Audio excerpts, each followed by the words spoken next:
Greetings fellow Decepticons, Soundblaster1987 here, back for another Decepticon review. This is Transformers Energon Tidal Wave.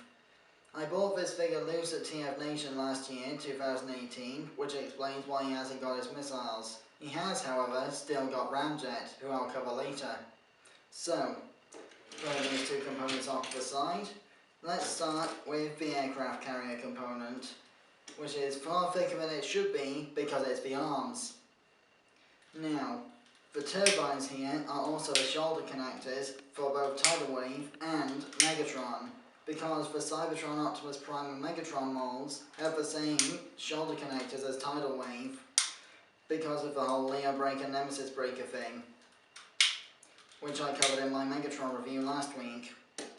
In addition to just being Tidal Wave's arms, the aircraft carrier component has a tab here which, if you raise up, becomes an elevator platform for Ramjet the Minicon.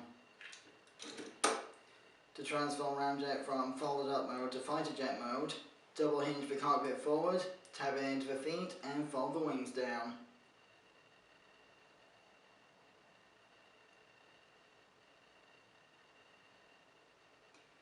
He's certainly more Ramjet accurate than that Universe 1 Armada Skywarp retool. Now, to transform Ramjet to robot mode, double hinge the cockpit back, fold the legs down, fold the foot down or up,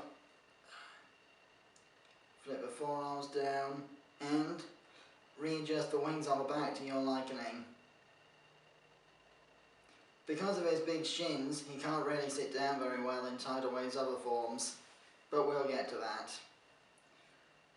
An Easter egg Ramjet has is the ability to, if you're careful enough, double hinge the cockpit forward to give him a classic Seeker chest. Like Armada Starscream, it has these fins sticking out. But this is not the official mode, as it obscures his face. I'll just put him off to the side for the time being.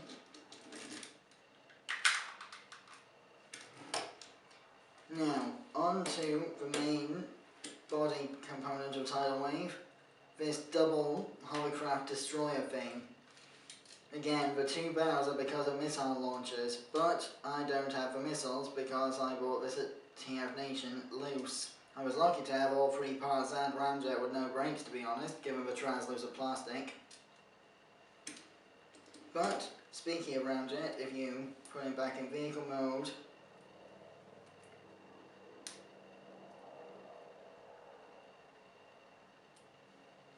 and plug him into the Minicon post hardpoint on top of the destroyer, and pull him back and forth, the turrets move.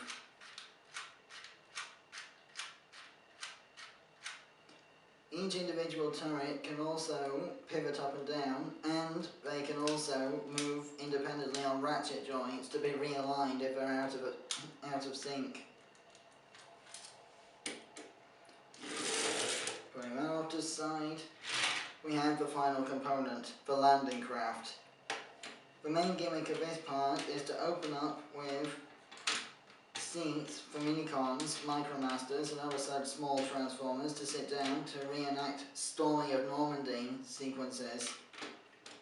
Now, because I've mentioned before, Ramjet is not quite the right shape to reenact this, so instead I've got the Titan Master from Titan's Return Blur Takara version.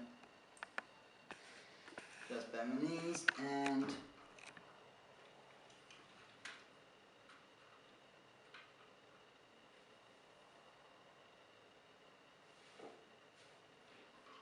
just put him off to the side for a moment. I'll come back to this at size comparison time.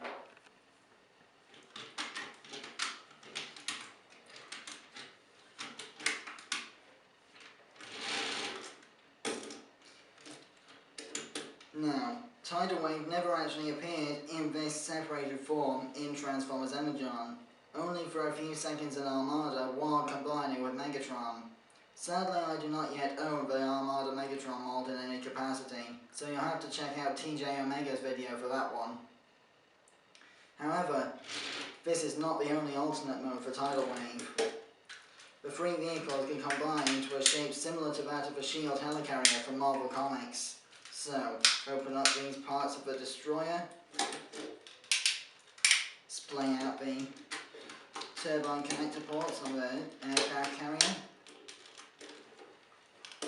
plug the two components together,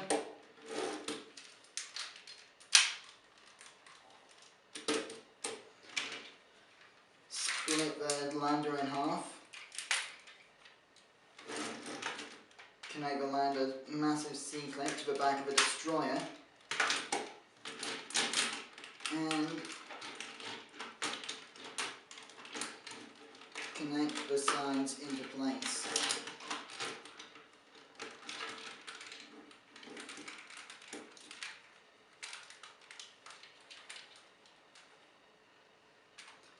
Now, I know what you're thinking. With this sort of helicarrier type shape and the translucent green head and arms, why didn't they make this for Hulk and a Marvel crossovers figure? That is a question I've been asking for years, trust me. But anyway, on to the robot mode. Just flip up the wings for the lander, straighten the legs, twist them 180 degrees, bring them down.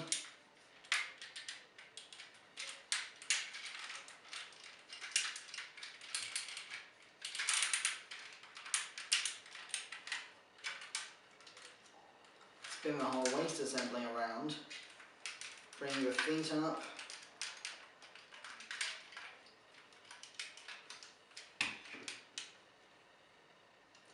Spin the waist, not the waist, the chest plate around 180 degrees. Split the arms. Bring the shoulders down.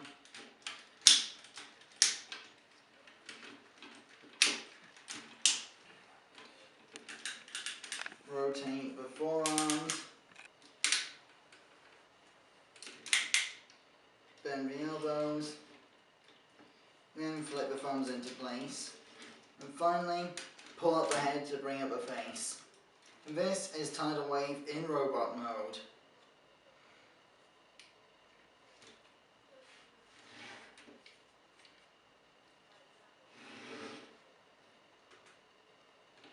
Just remove ramjet.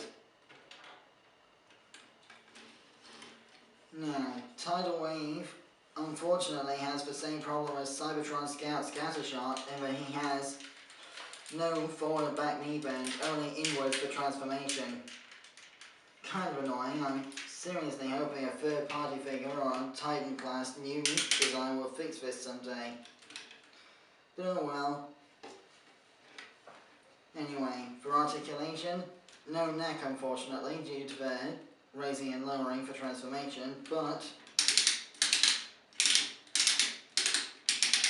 universal ratcheted shoulders,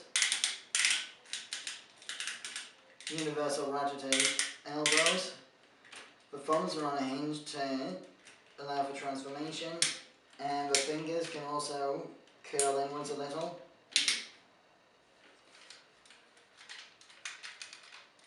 $360 degree waist swivel, universal ratcheted hips, inwards knees for certain Japanese combat positions, and stiff hinges on the toes and ankles. Again, more intended for transformation and articulation. I hope they update this someday. Now, for size comparisons, here is the currently headless body of the Takara release of Titan's Return Blur.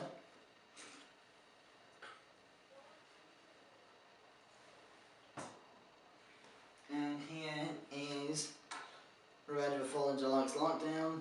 I know I keep teasing this guy, don't worry, I'll get to him. I just got 2 more TFNation figures to cover first. And finally, my third TFNation purchase, The Fallen, from Revenge of the Fallen.